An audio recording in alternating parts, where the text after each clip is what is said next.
What's up guys, Stark here. In today's character spotlight we were taking a look at everyone's favorite trap, Astolfo. So if you're drinking along with me at home here, one drink every time I call her a girl. Okay, so moving on here, and I just realized I called him a girl. So we're already off to one drink. So moving on here to his stats, I almost did it again. Yes, he is a guy. Don't be fooled. Do not fall into the trap. He is a guy. He is, I guess, the main character of one of the Fate animes. Unfortunately, though, despite him being a, I assume, fan favorite, he is one of my favorite characters in the series. He's not very good overall in the game, which is really unfortunate, and they seem to do this a lot with, you know, popular characters from the anime. They don't make them that good. Aside from Gilgamesh, there's really not that many characters that I can think of. I mean, Hercules, I guess. There's a few, you know, good ones there, but most of them, I think, I'm just generalizing, I haven't even looked at this, but I feel like most of them aren't really that good, which is unfortunate. But, you know, it happens. Maybe in the future we'll get a 5-star version of him. I'm always hoping that they'll do that, and then he'll be good. But anyway, he's a writer and a 4-star, so he will go up to level 80 and have 8,937 attack and 11,172 HP. So that will rank him overall at 39th in attack and 43rd in HP.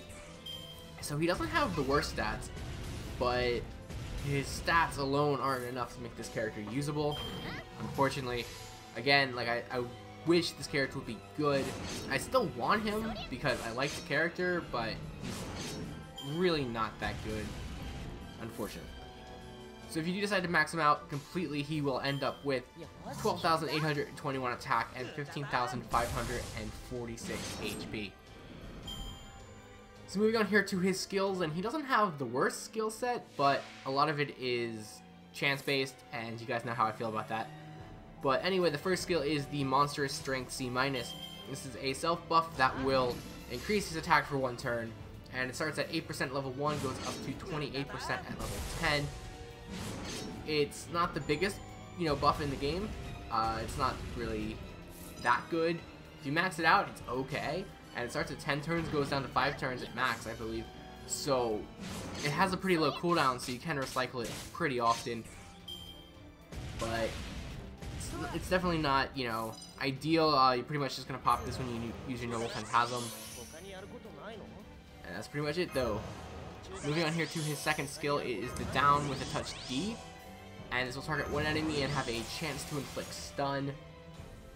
Again, it's a chance to inflict stun, which I hate. It's 60% level 1, 90% at level 10. Now this does work, you know, 90% pretty often, but still, it's still a chance, and that's all it does. So again, it's just like one thing. It doesn't really help him much overall. So it's just kind of there. There's like no like flow with this character at all.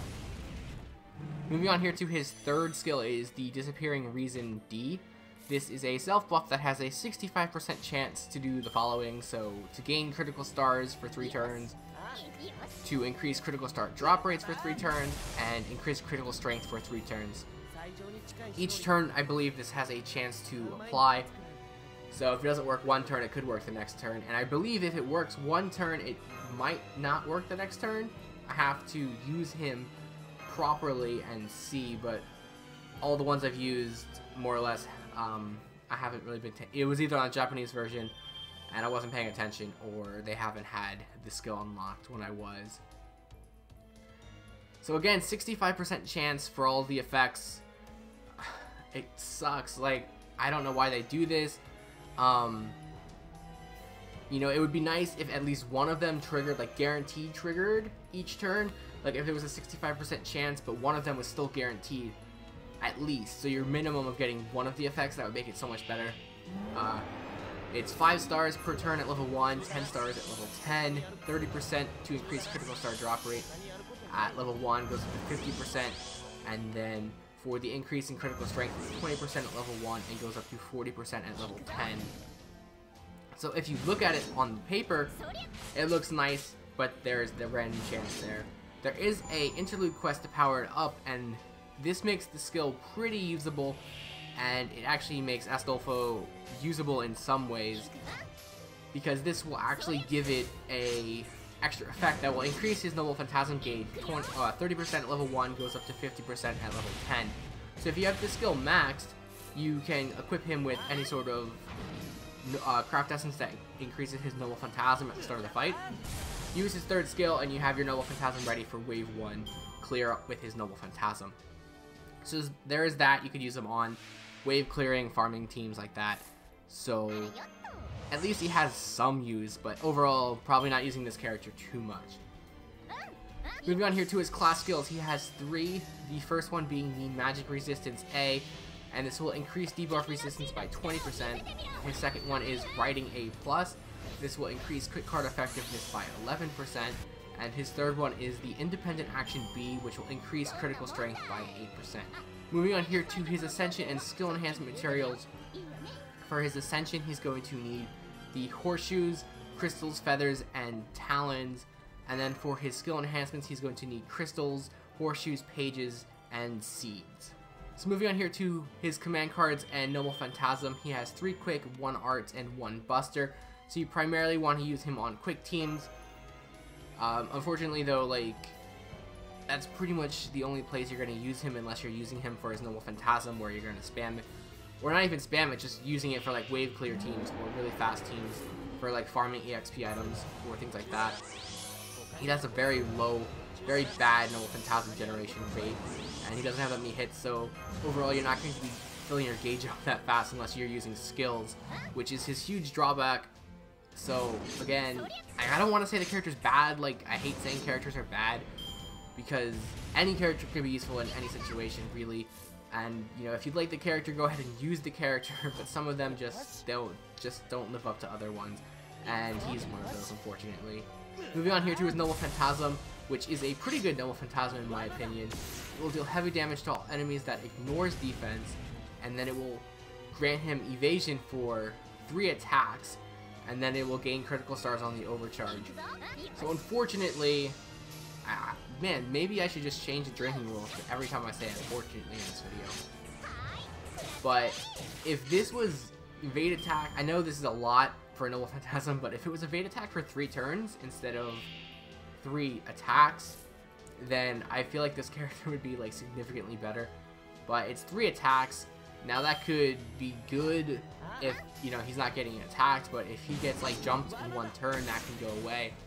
And it's a Noble Phantasm with low Noble Phantasm generation rate, so you're probably not going to be able to stack it. But if it was 3 turns instead, you could probably like use teams where you could just make him like invincible the entire fight, more or less, and then he would see a ton of use and it would make the character usable. But unfortunately, I said it again, that's not how it is. There is a strengthening quest that you could do to power up, and this will increase the amount of critical stars you get on the overcharge from 10 to 30 at level 5, and it will also increase the damage that you do overall. So moving on here to some of the craft essences that you could use on this character. At level 10 Bonds, it will unlock the Otherworldly Phantom Horse, and this will increase the Noble Phantasm strength by 30% and apply evade 1 time to all allies when entering battle.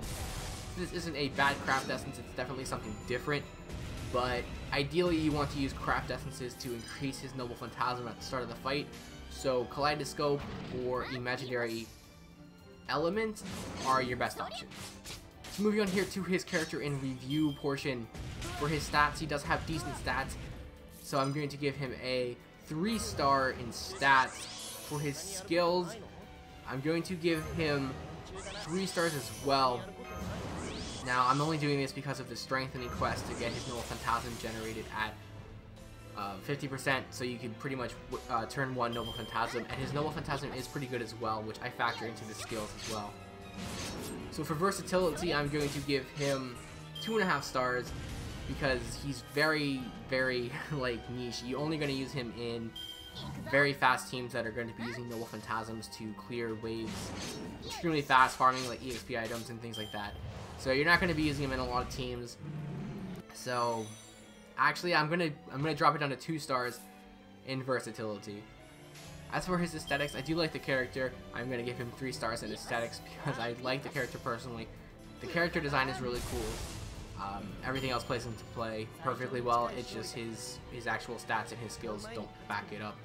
All in all, though, overall rating this character, I'm going to give him a 2.6. Actually, I rounded up to 2.7 out of 5.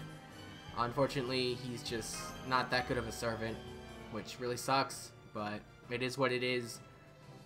Not much else to say here. I'm going to leave you guys here with his noble Phantasm, and I'll see you guys tomorrow.